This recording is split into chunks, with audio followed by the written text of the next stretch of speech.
अहल्या द्रौपदी सीता तारा मंदोदरी तथा पंचकम ना स्मरे नित्यम महापातक नाशनम. This verse we know for quite some time, right? As a child, I learned it when I did not even understand the meaning of any word. But as I grew up, I realized that these are the five great women to whom every man must pay his respect, which is fine. But later on, I also realized that out of these five women, Ahalya, forget about Draupadi, Sita, Tara, Mandodari, all of them are from Ramayana, whereas Draupadi is the only one who is from Mahabharata.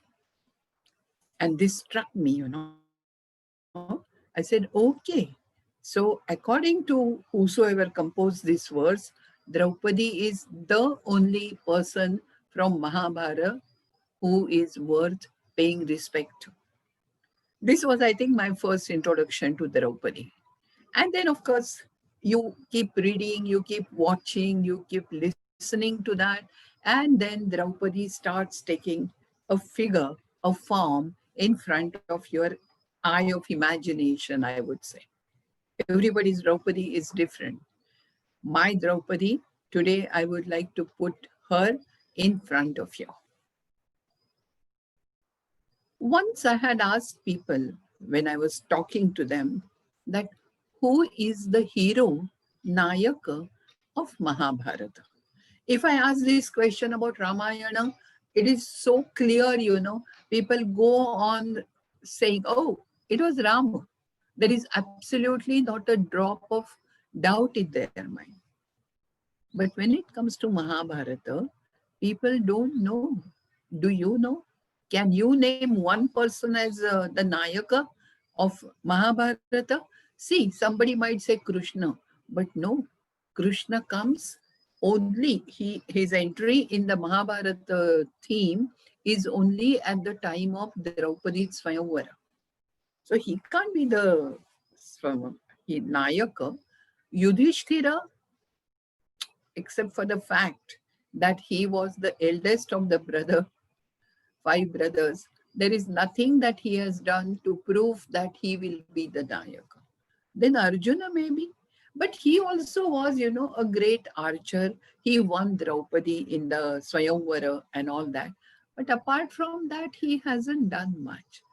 So it is difficult to say who is the Nayaka of Mahabharata. Whereas, if I ask you who is Nayika, who is the heroine, without a moment's hesitation, the answer will come fat on your lips.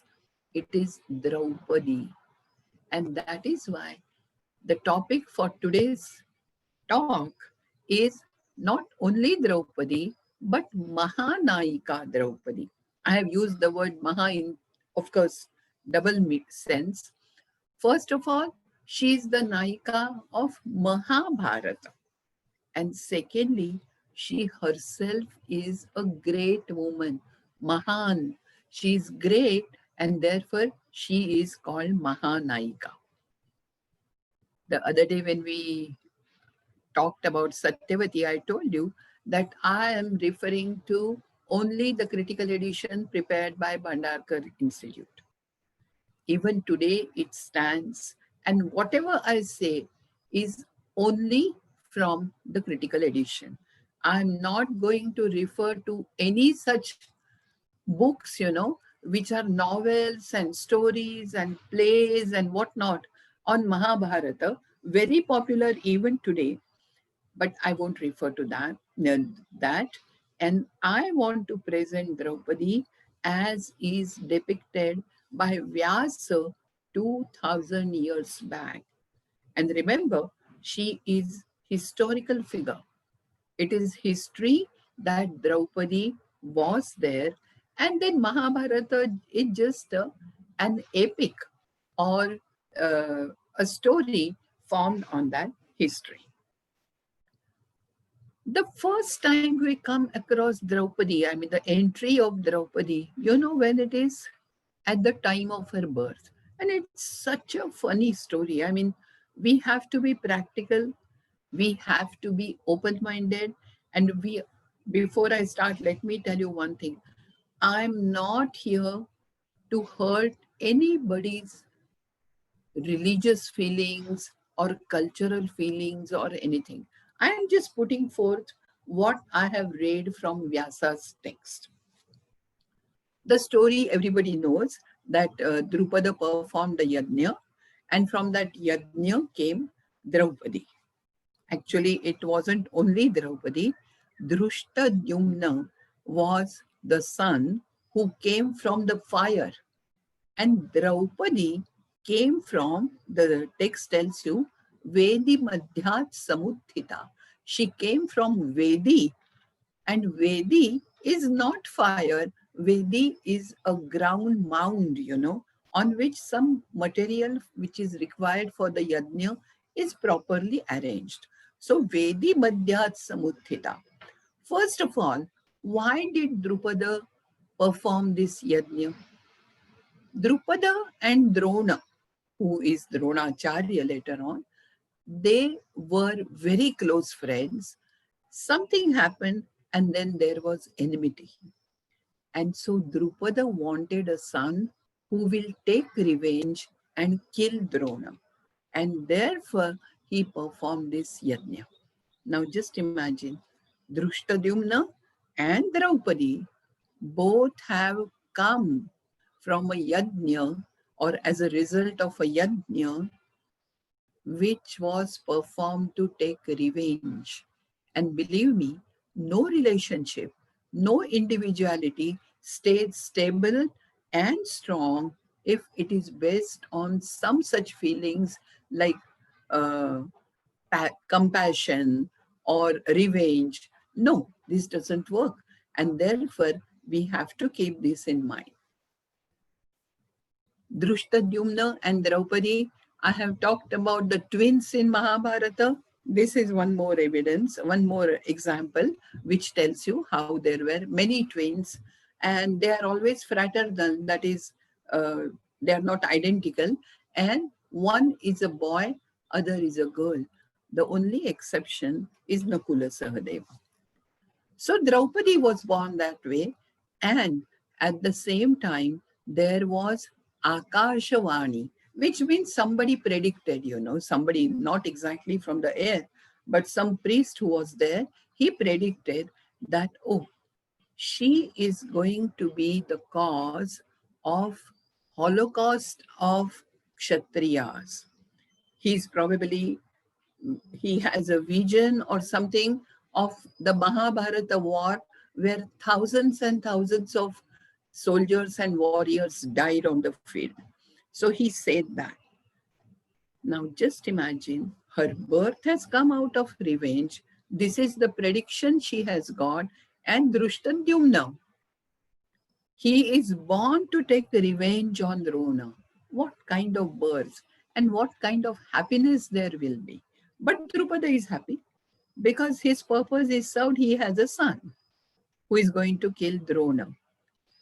There are some things, which we don't know because we never bother to read the original. We are happy with some such books, um, like which are semi-historical and most of the times fiction, which we love to read, and we are convinced by that truth which is told in those fictions. Dronacharya, in spite of the fact that he knew, he was aware that this Drishtadyumna is going to kill him, that is Drona, Dronacharya takes him to his Gurukula and teaches Drishtadyumna all the skills in the archery and says, destiny is inevitable. That does not mean that this promising boy should be denied a chance of learning great archery. I am really surprised at the magnanimity of mind of Drona. And in now it becomes more, it strikes me as more horrible that how could Drishtadyumna, when Drona had kept his weapons down, hold him by his shikha and behead him. How could he do that? Anyway, that is something which we are not concerned just now. But this Draupadi is apparently, which means, probably at the time of Yajna, both these boy and girl, they were brought to the public. This is how I take it. There is another, there are many misconceptions about Mahabharata in common man's mind. One of them is, since Draupadi came in from the fire, from Yajna, she is called Yajna Seni.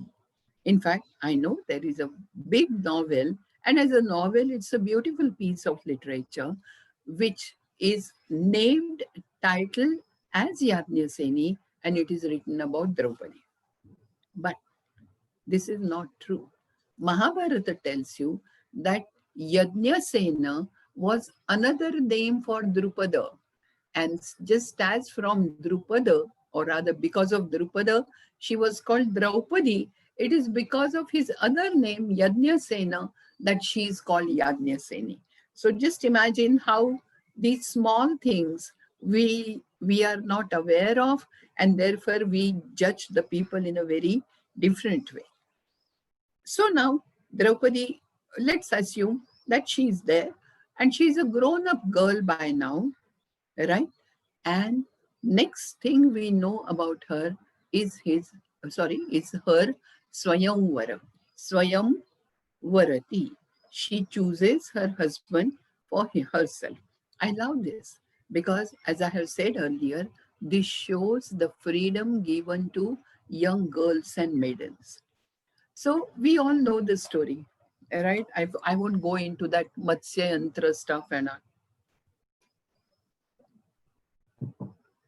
I'll just say this, that all the five Pandavas, when they escape the fire of Lakshagruha, they are staying in a cottage in forest, and from there, I mean, they are staying with a potter actually, and he tells them about this Swayamvara, and so they go there. They are in the disguise as Brahmins. Okay, nobody could make out that they are Pandavas, which is something I don't exactly agree with, because five brothers, someone like Bhima, and all of them, looking very bright and strong, people could have easily identified them. Anyway, nobody identified them. And then Arjuna came, Draupadi did some, what should I say? Not right things. I don't want to say wrong positively. Like I said, I'm no one to judge her, but she did some things which were not exactly right. As you know, Duryodhana came and he took the bow, and while he was trying to adjust the arrow to it, he fell down and she laughed. You know, this is so humiliating. Not only for a man to be laughed at by a woman, but for anybody. Remember our school days when we fell down, we slipped on a banana peel, and everybody else laughed at us. We feel so humiliated, so insulted. Then came Karna. He easily could do this. He stood up, then he straightened his bow, put the arrow, and then Draupadi said, I will not marry a Sutaputra. I will not marry a person who is not either a Brahmin or a Kshatriya. And therefore, Karna also had to leave. So sometimes I believe, that both Drupada and Draupadi, they had decided whom she should marry. And she probably had a fair idea that these Brahmins are actually the Pandavas, and she was waiting for one of them to come. And sure enough, Arjuna comes up and he wins her.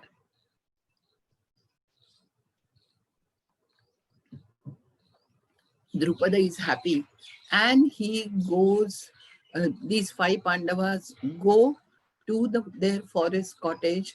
And now just imagine, they are old people, young, I mean, young people, they are not children.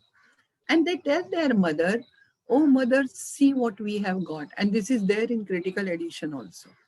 And she says from inside the house, whatever arms you have got, divide it amongst yourself. Okay, she said not, I mean, she didn't know what it was, right? So she said this. And these people, पडत्या फळाची आज्ञा, they immediately picked that sentence up and decided that they will all five of them will marry Draupadi. Now this is where her real story starts.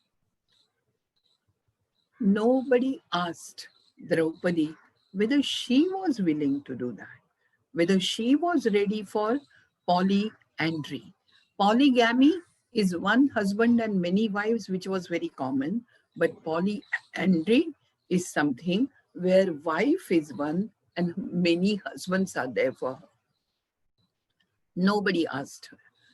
Then Kunti said, oh, I didn't know you have got a beautiful young bride with you, but now that I have said it, do that. There must have been some other reasons which the critical edition does mention, but we will skip that and we will move ahead. Now at night, what should happen? What do you think will happen? Who will enjoy her first as a husband? Now Yudhishthira, since he is the eldest one, he says, no, today the marriage will not be consummated. What we will do is the five of us will sleep in front of each other and in a parallel way, so that the five heads are on this side and 5 feet on this side. And Draupadi will sleep near our feet in such a way, this is so bad, in such a way that everybody's feet will rest on her body. Padopadhanam, pada upadhanam, a cushion on which you rest your feet, is what Draupadi spent her first night as. I just cannot believe that. And the worst part is, the text tells you she neither complained nor did she blame the Pandavas for what was happening. Probably she was married, immediately taken here, and she was timid, shy, and this I can understand, but she should have said something. She should have protested. She did not. And that is how they spent the first night. Next day, of course, Drupada had sent his people just to find out who the Brahmins were, and then he got to know the whole story. Next day, Drupada and Drishtadyumna both come to this house. Drupada asks them that I heard that you're going to share Draupadi as a wife. That is not fair. You cannot do this to my daughter. Even Drishtadyumna is very angry. He said, no, this is injustice. You cannot do that. I'm so happy, We know parents who, in spite of the fact that they know that their daughter is tortured at the in-laws, do nothing. Because there are 2 more daughters to be married off in their house. But here he comes and he says, you cannot do that. Now, by then, even Krishna is there. And then Krishna tells a story that, we all have heard this story. That in her last birth, Draupadi, she was doing Shiva Puja and she said, give me a good husband, good husband, good husband 5 times. And therefore she has 5 husbands. I mean, would you believe that? Then Yudhishthira comes and says, I have heard of a Brahmin woman. Her name is Gautami. She lived somewhere in the forest. Even she has many husbands. Even she practices polyandry. So why not us? Anyway, in spite of the protests of both her father and brother, Draupadi is divided amongst the 5. And like I said, my my sorrow is, for one thing, she did not say a word against that. And more importantly, nobody bothered to ask her opinion about it. This was a major decision, and nobody still bothered to ask her. Anyway, this is how, and then of course, there was some mathematical calculation, and everybody was supposed to have her for 2 months and 6 days or whatever it was. It was so horrible. It's like sharing a thing, sharing a vastu. And they looked at her from that angle, at least at that point. Draupadi accepted her fate. And then later on, as we all know, the story goes on, and then Pandavas get their place, Indraprastha and all. And then Yudhishthira decides to perform a Rajasuya Yajna, right? You have heard about this story. And when there is a divine architect called Maya, and he constructs a hall, Sabha, which is so tricky. And then Duryodhana falls down. I don't want to go into details. That Duryodhana falls down is okay, but Draupadi laughs at it. Again, this is the second time Draupadi has insulted Duryodhana. And it's not an easy thing to forget. Duryodhana just looks at her, keeps his head down, and leaves the place, leaves that Sabha. There is one more thing which happened at Rajasuya, which is also very important. And that is, see, Pandavas also were politicians, right?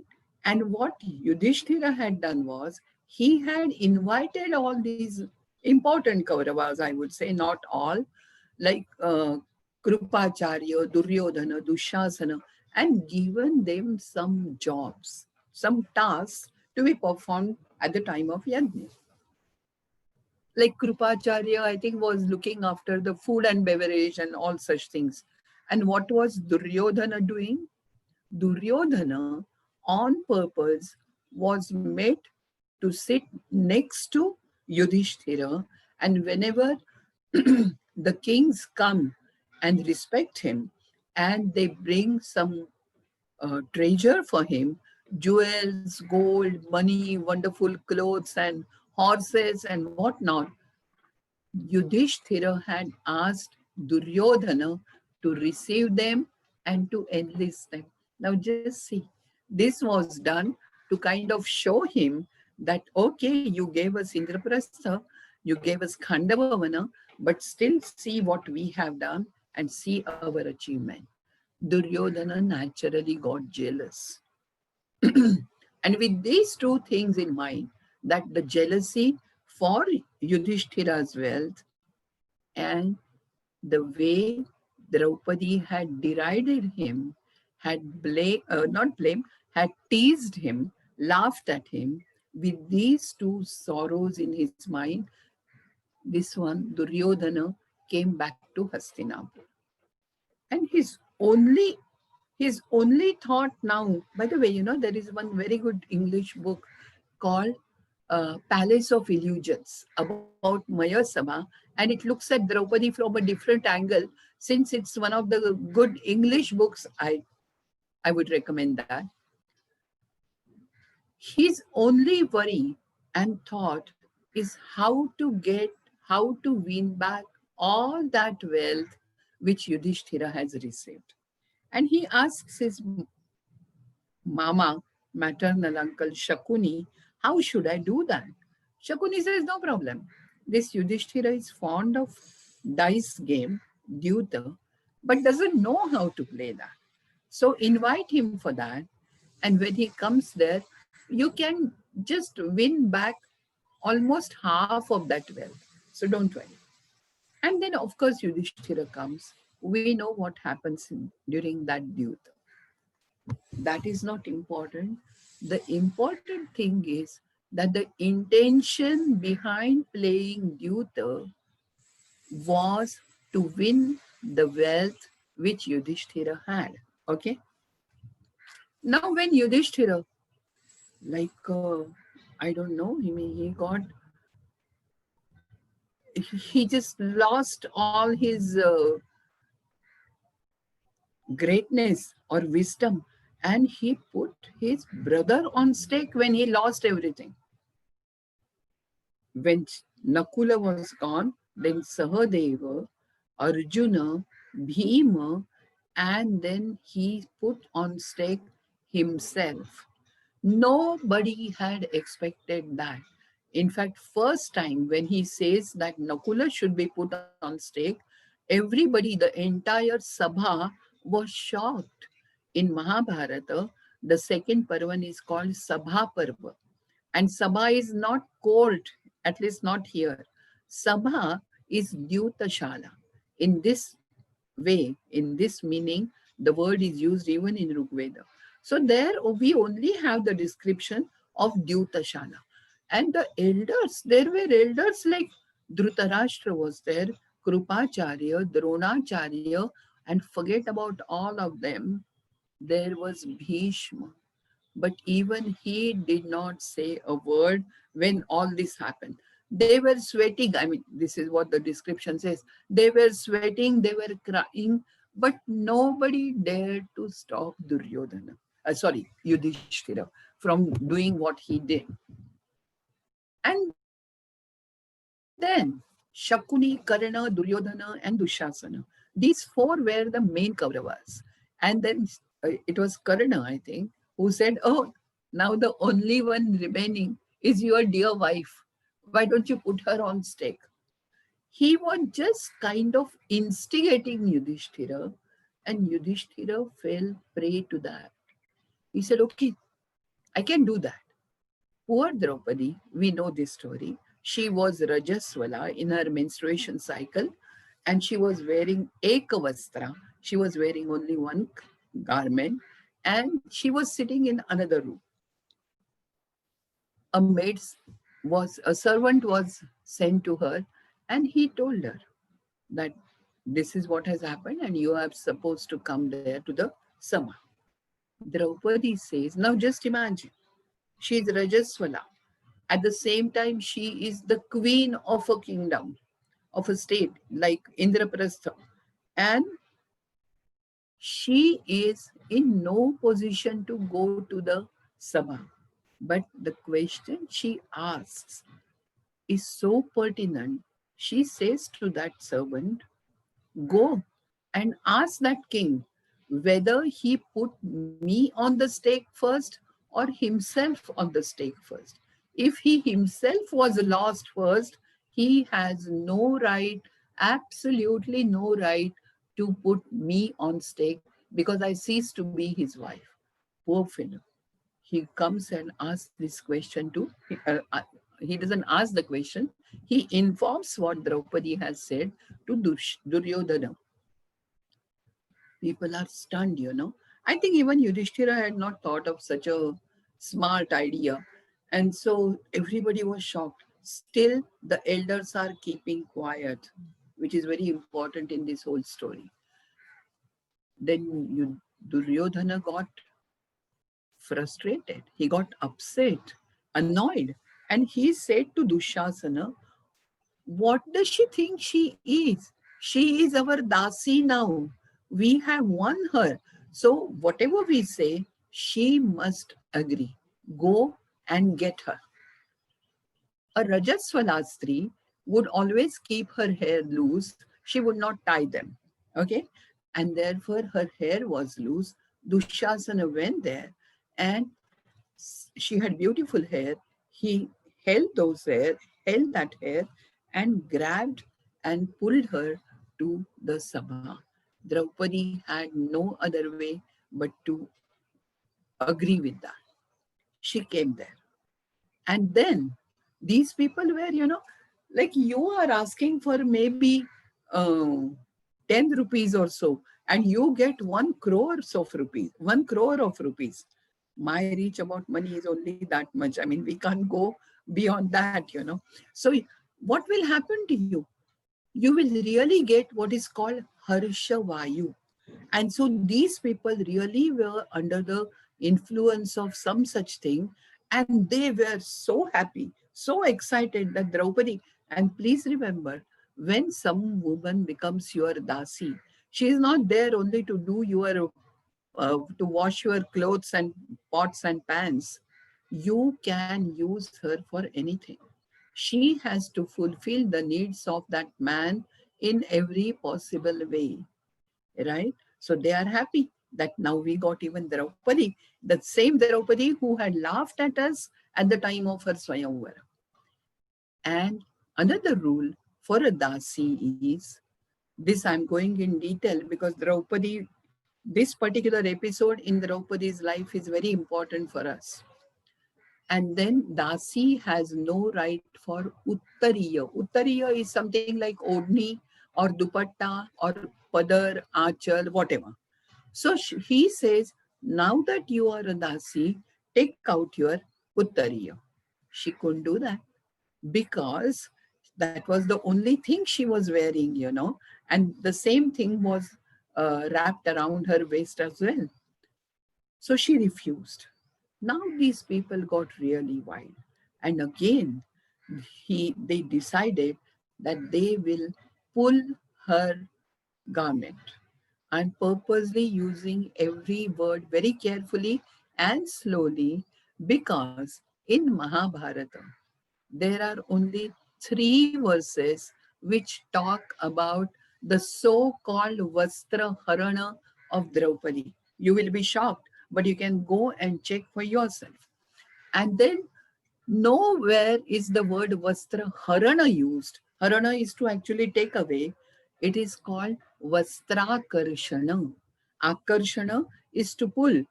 Akrushamane vasane. When the garment was being pulled, these are the words in the text. And then something happened. The story says that in one line again, that Krishna gave her one garment after other and all that. It doesn't so happen, in real life. And we must remember that Mahabharata is real history. What must have happened is, that is the time when Dhritarashtra intervened and he said, stop that. I'm very happy because, in spite of the fact that he could not see anything, he could not also tolerate that his own Kulavadu, the bride of the Kuru Vansha, was being insulted in the entire Sabha. And so he says something. But this Vastra Karshana changed to Vastra Harana. And you know why? Because people like miracles. People like miracles, that even today you will hear stories like all the Gadpati idols have started drinking milk. Is that possible? Is that physically possible? It's not. But people want to believe that. And then they have some explanation or other, which I won't go into that detail. But since people like miracle, the story that she asked her Sakha Govinda for help, and he supplied all those things, is very commonly and very popularly read and enacted on the stage, especially in the manuscripts of Mahabharata, which come from Saurashtra, that is Dwaraka. There are hundreds of shlokas which talk about Vastraharana. But if you read the academic papers on this, especially the ones which are written by Dr. M.A. Mehendale, who was the editor of the project of Cultural Index of Mahabharata at Bhandarkar, you would see that it is not Draupadi Vastra Harana, but Draupadi Vastra Karshana. Not only that, the most important thing according to me is, see, what happens is, once we stamp somebody as villains, that Kauravas are bad people, then everything that they do, we take it as something bad, right? Which should not be the case. So it is, the garment was pulled not to molest her. The intention was not that. The intention was very different. It was to make her look like a dasi. Had she taken her uttariya in her hand and done it herself, all this would have been spared, you know. But this is what happened. And then Dhritarashtra says, Oh, oh Saumya, oh daughter, ask for three boons. What they have done to you. Of course, the Kauravas were angry. They were annoyed with their own father, you know, that we won so much. And if she asks for everything back in one blessing, then it's all gone. But you know, Draupadi is Draupadi. She is, the way she is described in Mahabharata, as Manini. And Manini is someone who doesn't want any favors.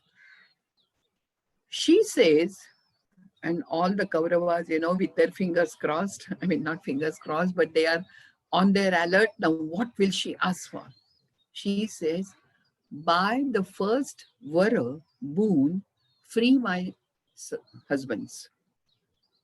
Okay, Duryodhana and Dushasana, they heave a sigh of relief, you know. Now, maybe the second one she would ask for all that they have lost. But Draupadi says, by the second boon, I want you to give them back their own Shastra. Their, like Arjuna should have his Danusha, his bow, Bhima should have his Gada, and all those things. The Kauravas and even the elders are wondering, what is she trying to say? What is the signal she is giving? And Dhritarashtra said, okay. And what is the third boon? And the answer is so fantastic. Only Draupadi can say that. It is for nothing that it is not for no reason that I call her Mahanayika. She says, I do not need the third boon. If my husbands have strength in their wrist, they would bring back everything that they have lost now. Just imagine what a wonderful wife these people had. What a great woman was behind them, or rather with them at every step in life. In fact, when she asked for these two varas, boons, Karna gets up and he says, Panchanam Panduputranam Nauresha Paraga Bhavat. All these Pandavas had drowned in the sea, but Draupadi has become the boat through which they can cross over and reach safely to the other side. And then Draupadi and the five Pandavas, they retire to their own quarters. And of course, the Kauravas, you can imagine how agitated they must have been. And then Shakuni thinks of Anudyuta, you know Anudyuta, that, and this time Draupadi keeps telling them, don't go, please don't go, don't accept. But Yudhishthira says, Mrugaya and Yuta are two things, you know, which a Kshatriya cannot refuse. And so I have to go. And he goes and he loses. And they have to go for 12 years of Vanavasa, that is forest dwelling, and then 1 year of incognito, that is Ajnatavas.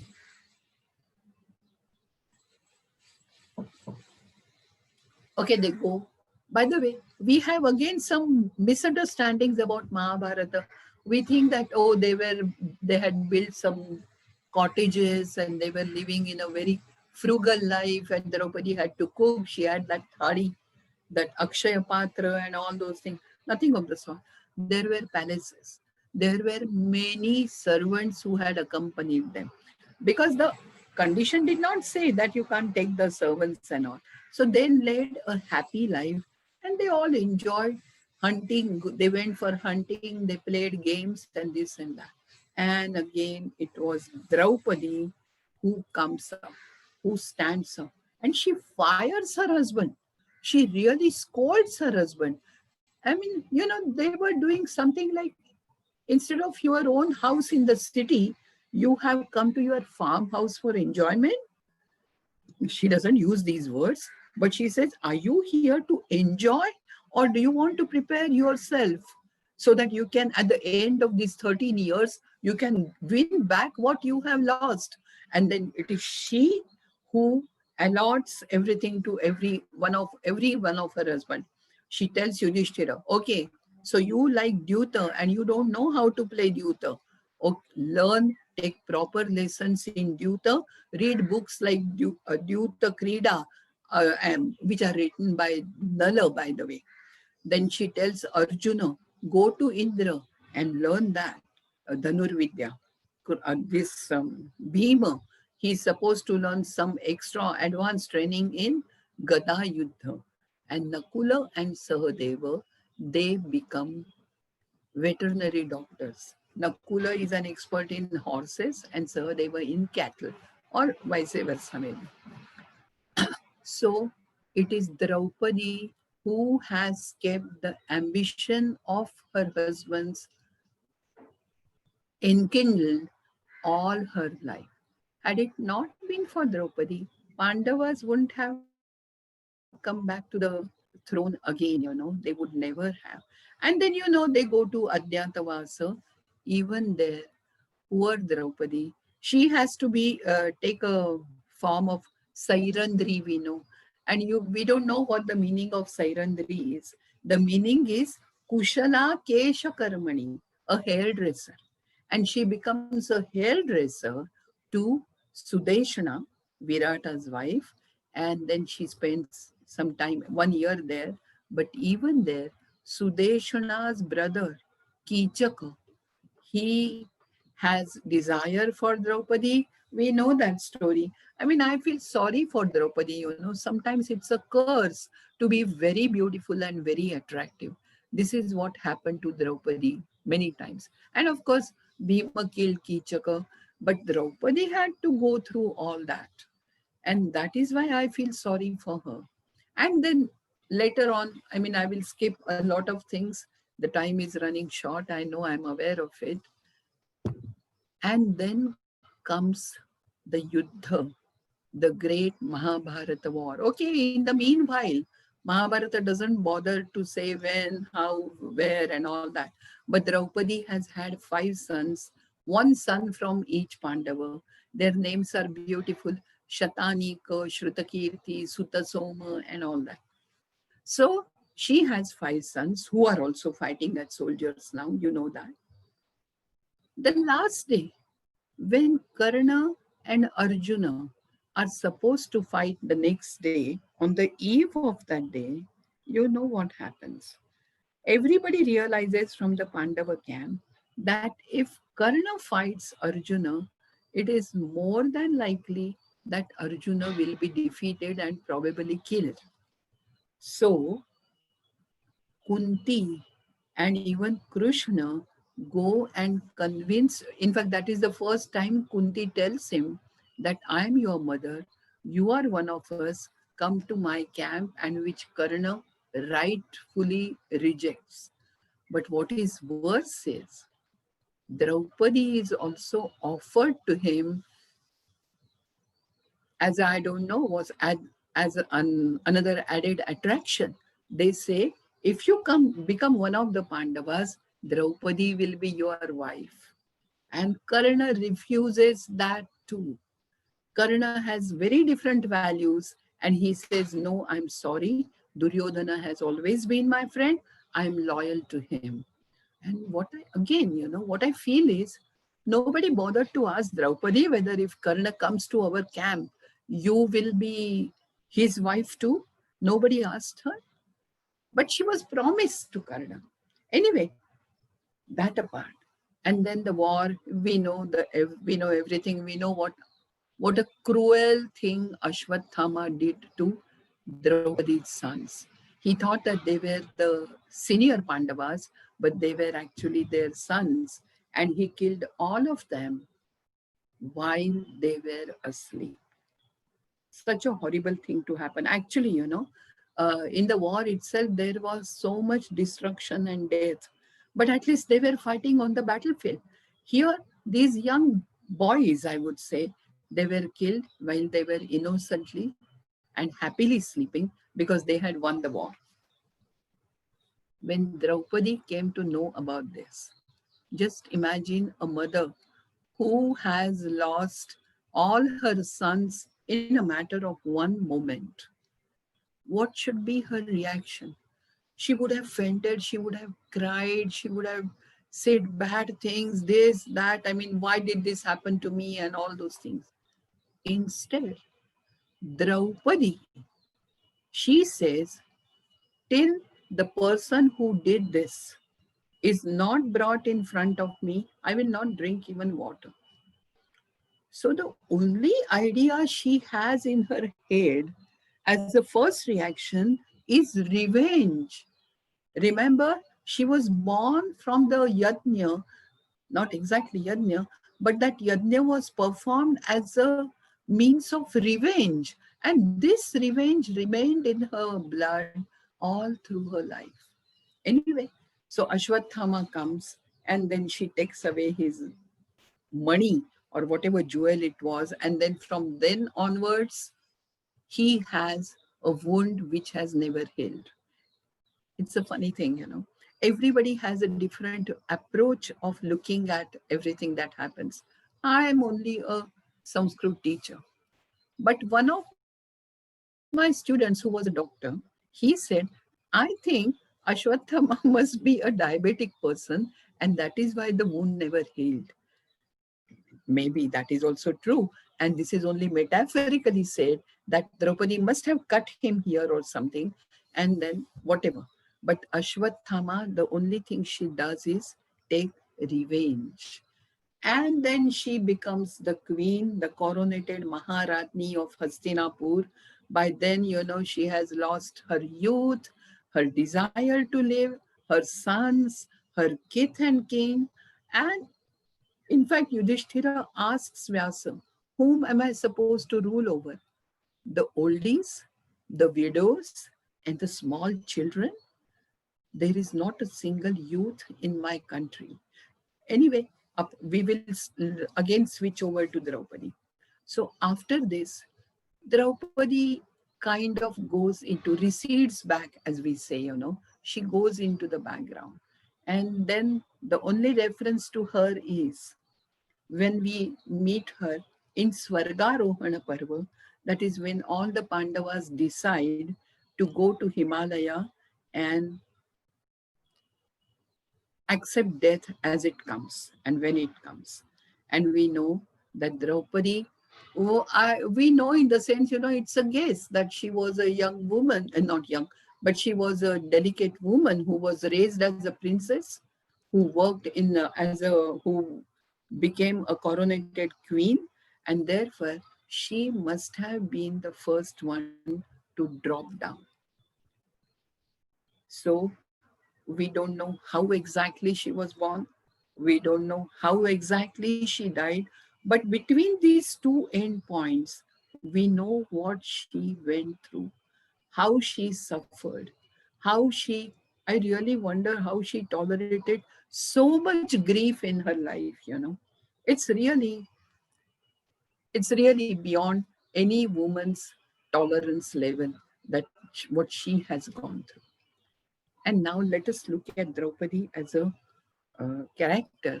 And let me also say some little things about the women in Mahabharata. She's called Draupadi. Her name is Krishna. Her given name, as we say, is Krishna. And Krishna is dark complexion. I always wonder how could they name their child as Krishna, Shweta, Neela, and all those things. I mean, Shweta, I can understand because she's fair. But suppose someone is dark skinned, would you call him Krishna? Krishna? That's not fair, but she was called. Then she is called Draupadi because she is Drupada's daughter. She is called Panchali because she hails from the country of Panchala. She is called Yajnaseni because she is Yajnasena's, that is Drupada's daughter. And this I notice in almost all the women. Someone is called Gandhari because she comes from Gandhara country. Do you know her name? What she was actually? Someone is called Madri because she comes from Madhya Desha. Another person is called Kunti because she is the daughter of the king Kunti Bhoja, adopted daughter, But daughter, I mean, I really wonder why didn't they have any identity of their own? Didn't they ever think that women were important enough? In fact, this also brings me to another point that in Mahabharata, when you see the story, the main characters like Kunti, Madri, Gandhari, Draupadi, they gave birth, or even Satyavati, they gave birth only to male children, only to sons, except for the exception of Dushyana for Gandhari. We don't know any daughter who was born to the royal family. So, was it not considered important enough to note down that somebody gave birth to a girl child? I don't know.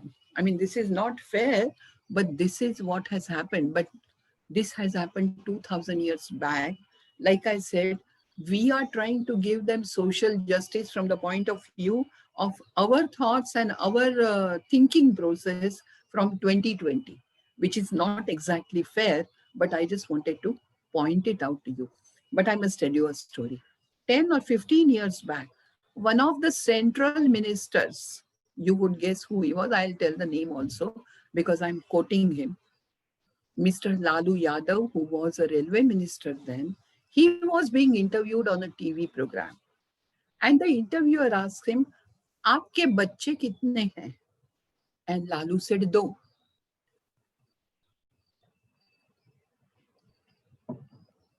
And the interviewer said, "Do? मैंने तो सुना था 9 बच्चे हैं." The answer which Lalu Prasad gave is so scary. He said, "बच्चे तो 2 ही हैं, बाकी सारी लड़कियां हैं." If in 21st century a person of his cadre, a central minister, can make such a statement on public TV, can we blame Mahabharatakar or the society during Mahabharata times for not mentioning the women? I don't think so. And anyway, coming back to Draupadi, you would realize that what Draupadi went through was very bad.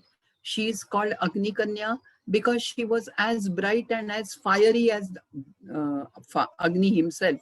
I have always noticed, people want to name their daughters as Sita, Janaki, Vaidehi, Maithili, and all those things. Have you ever come across any person who has named the daughter as Draupadi? They don't want Draupadi in their house. They don't want because, like, I don't know why, but people never name their child, girl child, as Draupadi. There are some exceptions, I know them, but still, on the whole, people don't like it. So, a lot of things happened to Draupadi mainly because her husbands were not able to protect her at the right time, except for Bhima. No one else could do anything to protect her. Bhima was always for her, and Bhima always fought for her. And now we know what is happening around us, right? We hear of so many bad things and abuse of girls and this and that. And the new words have come into our vocabulary like pidita and such things, And I don't know what's happening. I mean, Mahabharata, at one point, I'm telling you that Vastra Harana was never there.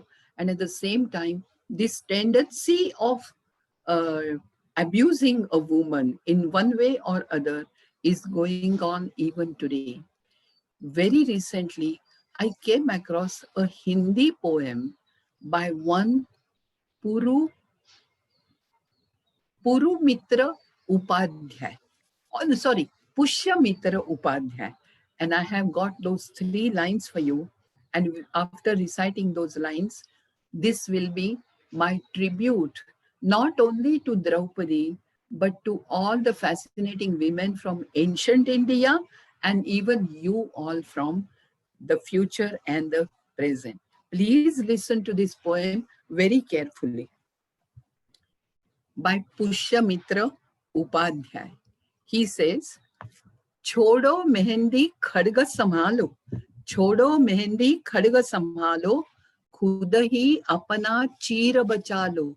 चीर is वस्त्र. खुद ही अपना चीर बचा लो. द्यूत बिछाए बैठे शकुनी, द्यूत बिछाए बैठे शकुनी, सब मस्तक बिक जाएंगे. सुनो द्रौपदी शस्त्र उठा लो, अब गोविंद न आएंगे.